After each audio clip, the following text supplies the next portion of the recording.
This episode is brought to you by Cargo, a strategic marketing firm that we at Stone Mantle have partnered with for years. Cargo knows how to build meaningful brand experiences because they ask every prospect or client the same question. What if every customer brought you your next one? Let's face it, customers advocating for your brand, not you, is the only currency that matters now. It's the kind you earn by investing in moments that move people, experiences that hit deeper, stick longer, and spark something real. Because when something feels personal, when it truly resonates, people share it. And when they do, you don't just earn attention, you earn trust, traction, and impact that money alone could never buy. Cargo focuses on just that, inspiring advocacy, creating unforgettable brand moments that spark real connection, meaningful conversation, and loyalty that builds movements, not just market share. For a limited time and only for Experienced Strategy Podcast listeners, they're offering their proprietary advocacy readiness workshop for free to a few companies who are serious about getting every customer to bring you the next. Follow the link in the show notes to sign up and tell them that Dave, Aransas, and Joe sent you.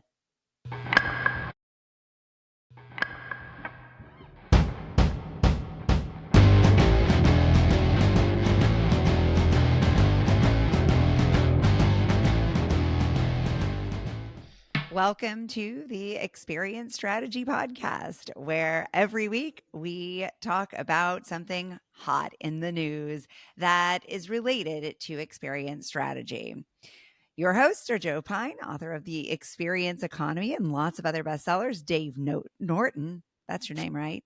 And Experience Futurist. Norton, that's what we're calling you. Dave Norton, who's also the founder of Stone Mantle. And I'm Aransas Savas, an expert in coaching, motivation, and behavior change. And today we are talking about AI again. I know, no shocker there. But we're really looking at the rise of AI influencers. Now, they've been around for a long time.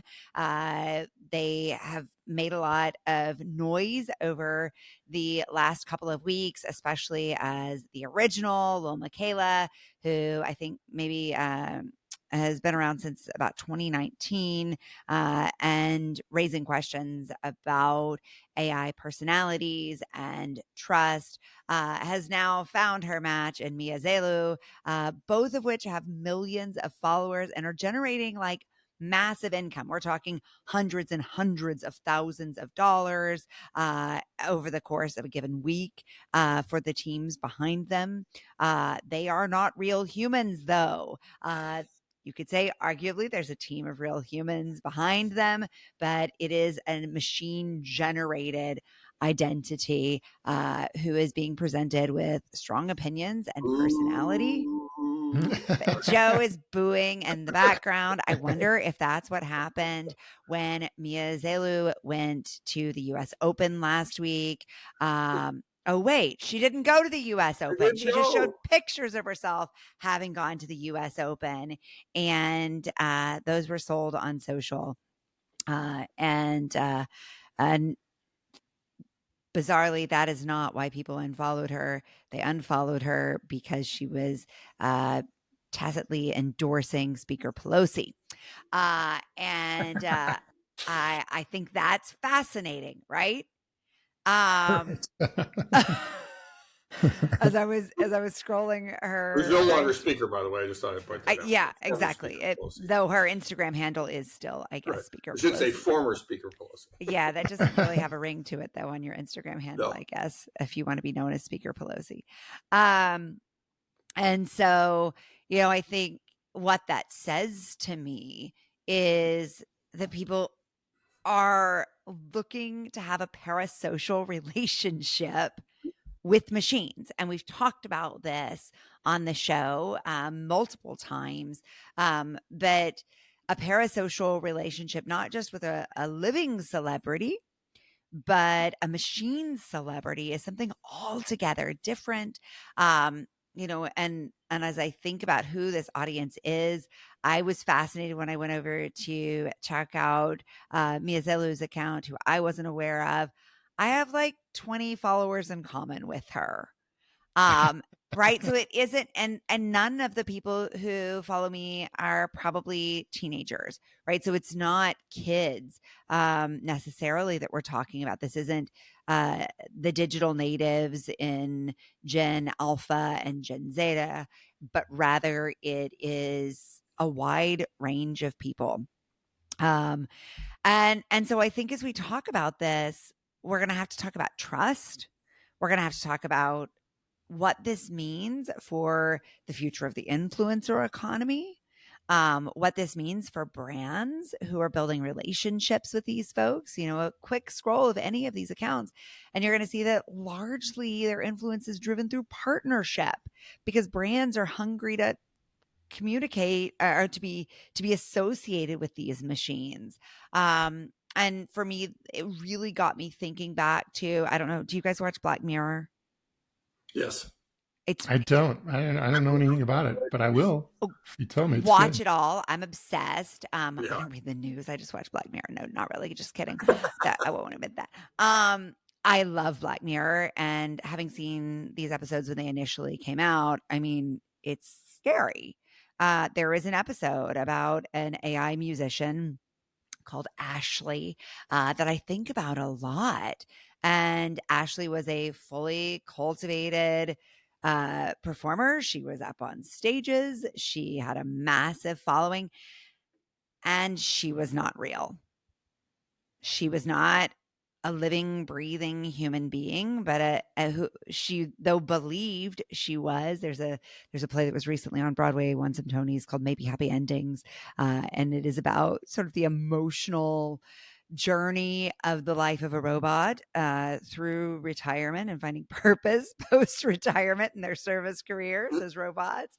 And it's a really lovely show, but it also really got me thinking about the embodiment of these machines, both as consumers and users of these machines, but also sort of weirdly for the machines themselves. Anyway, I'm probably just rambling here and haven't said anything of, too much importance, but I'm just fascinated and have more questions than answers today.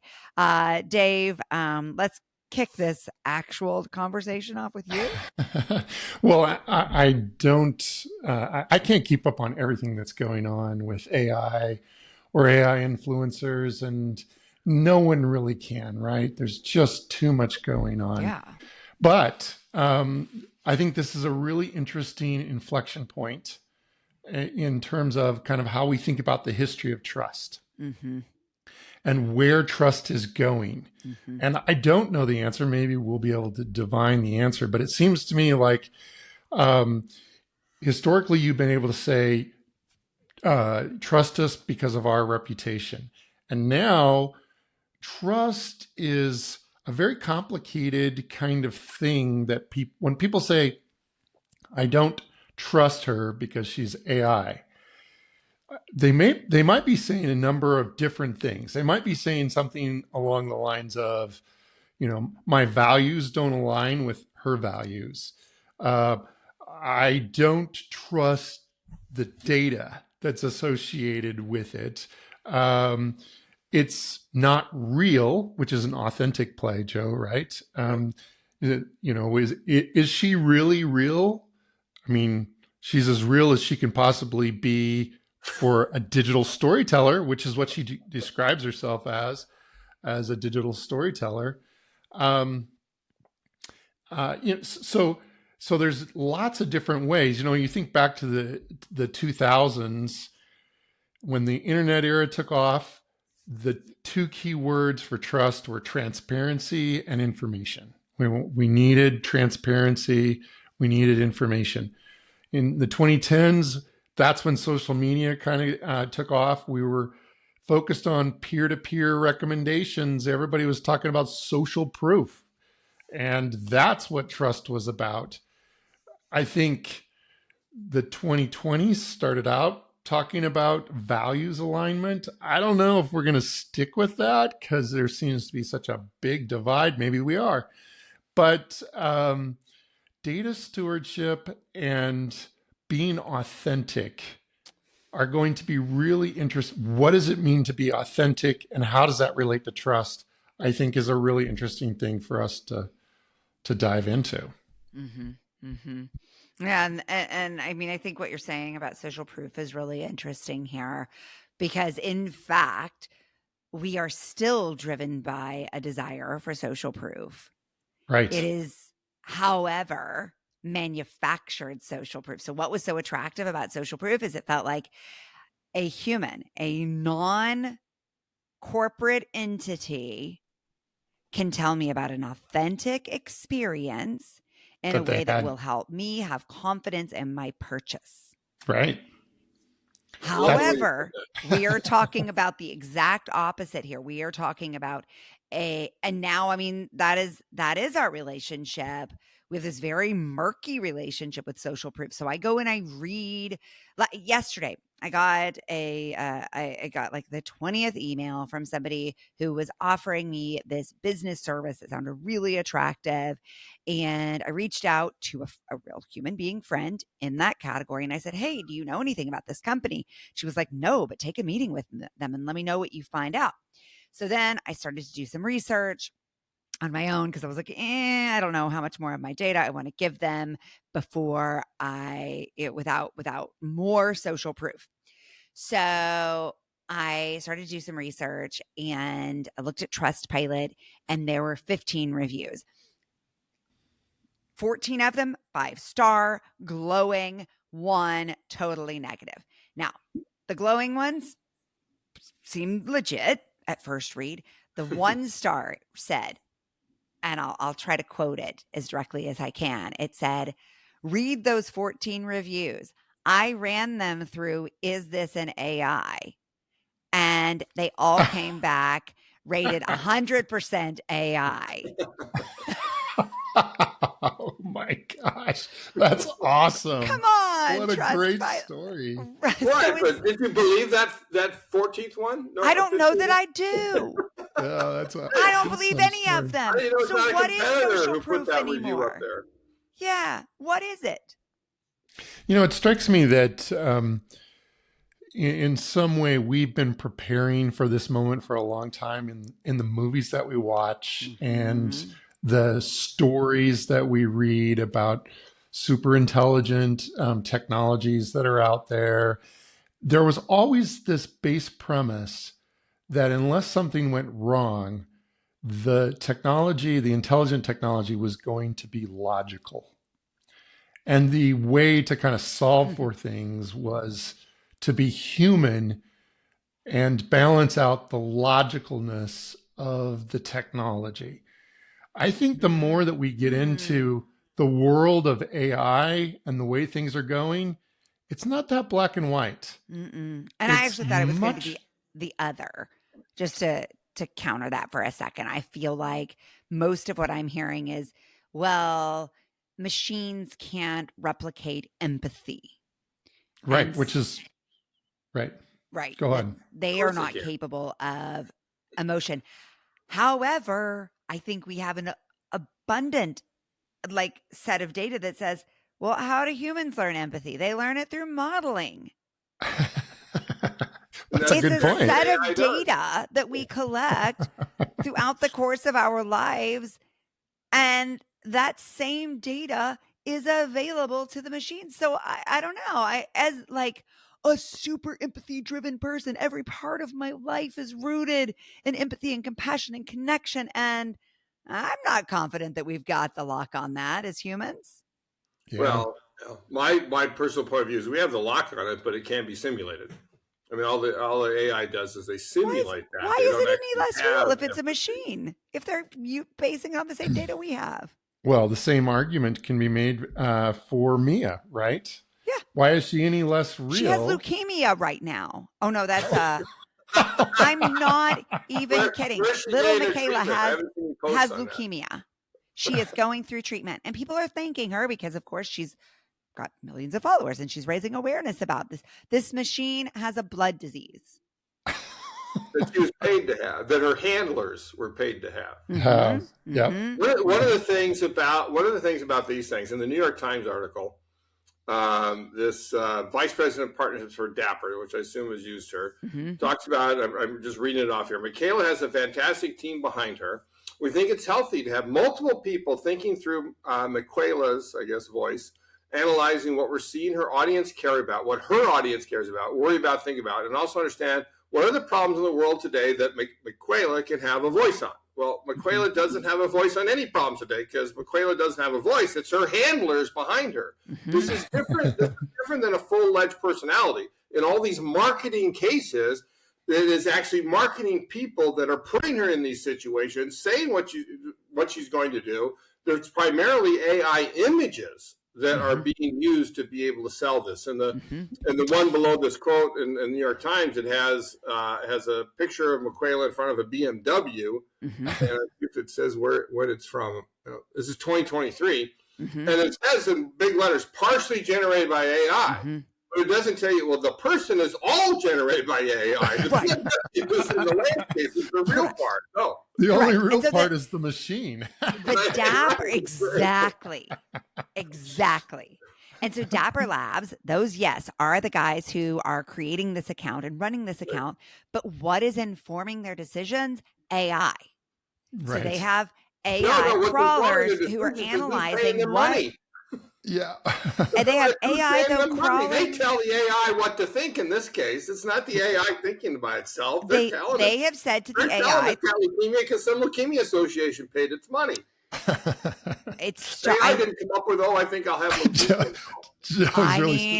I disagree.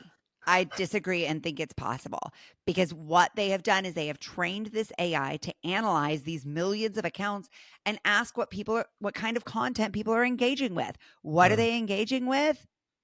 Stories of overcoming, stories of managing disease and loss, right? So once we give AI a prompt to analyze that engagement level and ask it to create response to that engagement level, that's all the machine. I don't disagree with you that that's possible. I'm saying that's not what's going on with these particular characters. And when it does that, it's still totally purely simulation. It's not actual, right? Now, and Dave, you mentioned my book with Jim Gilmore, Authenticity. And we do talk about how, really key point, authenticity is personally determined. Right. And so I'm giving you my personally determined opinion on whether it's authentic or not. But Iran says you're going to have plenty of people. They already say they didn't even know she wasn't real, right? But maybe over time, in the Velveteen Rabbit sense, they will rub her fur off enough on Instagram, and she'll become real to them. What a trippy metaphor there. I'm kind of in a different place. I'm like, we're so used to stories being artificial. They are they're crafted. Whenever we see a movie with the kids that say this is based on a true story, I always say this is not what you're there for. What that means is you're not seeing a true story. This is not what happened, right? But now, no, this is not what happened. Believe me. Okay, what's interesting now is that the storyteller is now artificial. We've never been in a place where the storyteller is artificial, because I need to find a movie, but she's an invented character. Is actually, right, I think, but that's actually generating stories. Yeah, that's. I mean, she's trained to do certain things, but she's generating stories, and that's a fascinating thing to kind of think about. You can now create the storyteller that then generates a myriad of different stories. It's a really interesting place to be. I think it's very disconcerting, and I don't know what it's going to do to trust. But I do think that some of the lessons that we've learned around trust need to be applied. The fact that you kind of have to click and read more to find out that she's a digital storyteller, to me that's not being transparent. You should be transparent. Robot. Yes. At the beginning. And Okay. people say all sorts of weird stuff in their Instagram bios. So it would be very easy to just disregard that as her being cute, Yeah. right? So, yeah, it would be very easy. But I from a think, trust perspective, I think what brands need to be thinking about here are many of the same lessons that we have been reflecting on for the past few years, which is this persistent trend in trust amongst those closest to us. So we do still rate most highly our level of trust in those who we can touch and feel, who are right outside our window, in our neighborhood, in our towns. And I do think we will see an increase in the hyper-local influencer and the micro-influencer community, which we're seeing more and more companies investing in micro-influencers, a person with maybe 1,000 followers who is just very real and influential in a smaller sector.